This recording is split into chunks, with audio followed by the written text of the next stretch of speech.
பாஜகவில் வந்து மாநில தலைவர் மாற்றம் இருக்கும் அப்படின்னு சொல்றாங்க. அது பாஜகவுக்கு நல்லது. ஆனால் பாஜகவை இந்த மாநில தலைவர் அண்ணாமலை கொண்டு அதல பாதாளத்தில் சொருகிட்டார். அதனால இனிமே பாஜகவுடன் யார் கூட்டணி அமைத்தாலும் கூட்டணி அமைச்சவங்களுக்கு அது மிகப்பெரிய கேடாகவும் நஷ்டமாகவும் தான் அமையுமே தவிர அதுதான் அதுக்கு மேலே எதுவும் சொல்வதற்கு இல்லை. அதனால் இது வந்து ரொம்ப பெரிய டேமேஜ் கிரியேட் பண்ணிட்டார் அண்ணாமலை. அதனால் இப்போது அதிமுகவை சேர்ந்து நம்முடைய அதிமுக தலைவர்கள் முந்தைய முதலமைச்சர் ஜெயலலிதா அவர்களையும் மற்ற எல்லாரையும் பற்றி தரக்குறைவாக ரொம்ப பேசிட்டார். அதனால் இன்றைக்கி எடப்பாடி அவர்கள் அதை ஏற்றுக்கொண்டாலும் ஒரு டெல்லியுடைய கம்பல்ஷனுக்கு அடிமட்ட தொண்டர்கள் ஏற்றுப்பாங்களா பாஜக கூட்டணிங்கிறது கஷ்டம். ஆனால் இன்றைக்கு இருக்கக்கூடிய திமுக கூட்டணி தான் வெற்றி பெறக்கூடிய 100% சாத்தியக்கூறு இருக்குது. மறுபடியும் ஸ்டாலின் தான் முதல்வராக வருவார். அது ஃபுல் மெஜாரிட்டியில் அது நடக்கும். ஏனென்றால் இவங்க எத்தனை கூட்டணி வச்சாலும் சரியாக வராது. ஏனென்றால் இந்த பக்கம் சீமான் ஓட்டை பிரிச்சிருவார், அந்த பக்கம் விஜய் ஓட்டை பிரிச்சிருவார். அதனால் அந்த மாதிரியான சூழ்நிலையில் திமுக தான் மீண்டும் ஆட்சி அமைக்கும்.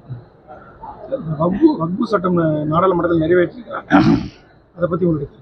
அதாவது பாஜகவில் ஒரு முஸ்லீம் எம்பி கூட இல்லை. இவர்கள் எப்படி முஸ்லீமுக்கு சாதகமாக நடந்து கொள்வார்கள்? எதை சொன்னாலுமே நான் தேசத்துக்காக பண்ணுறேன்.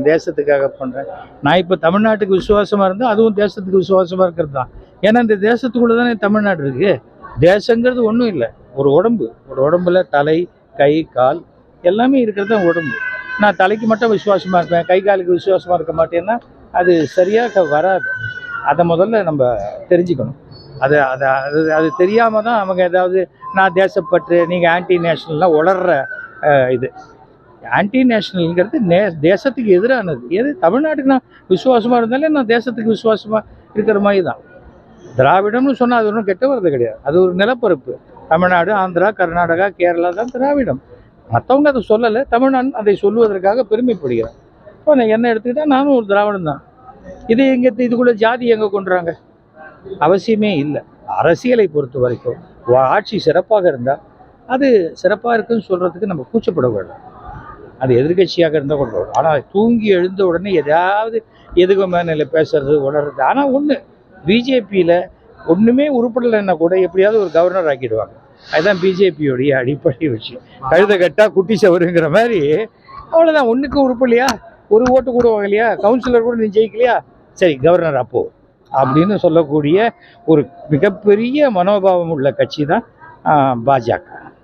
அண்ணாமலை வந்து கவர்னர் ஆயிடுவேன்னு சொல்றீங்களா? அண்ணாமலை எதுவான தமிழ்நாட்டில் இல்லாத வரைக்கும் தமிழக மக்களுக்கு நல்லது. அவ்வளோதான். அண்ணாமலை இருந்தால் திமுகவுக்கு இன்னும் ரொம்ப நல்லது. அவ்வளோதான். அண்ணாமலையோட ஆதரவாளர்கள் அண்ணாமலை தான் தலைவர் ஆகணும்னு சொல்லி போர் கொடி தூக்கி என்ன பண்ணுறது? அவங்க எந்த கொடி தூக்கினாலும் வீட்டு வாசலையே தான் 10 பேர் தூக்குறாங்க. ஒரு 1000 பேர் சேரவே இல்லையே இது வரைக்கும். அவர் அண்ணாமலைங்கிறது வாயை திறந்தா பொய். அதுதான் அண்ணாமலை. அந்த அண்ணாமலையோட சுருக்கம் வந்து பொய் அப்படிங்கிறது. பிளே ஸ்டோர் மற்றும் ஆப் ஸ்டோரில் இருந்து பாலிமர் செயலியை QR கோடு மூலம் பதிவிறக்கம் செய்யுங்கள். செய்திகளை உடனுக்குடன் பெறுங்கள்.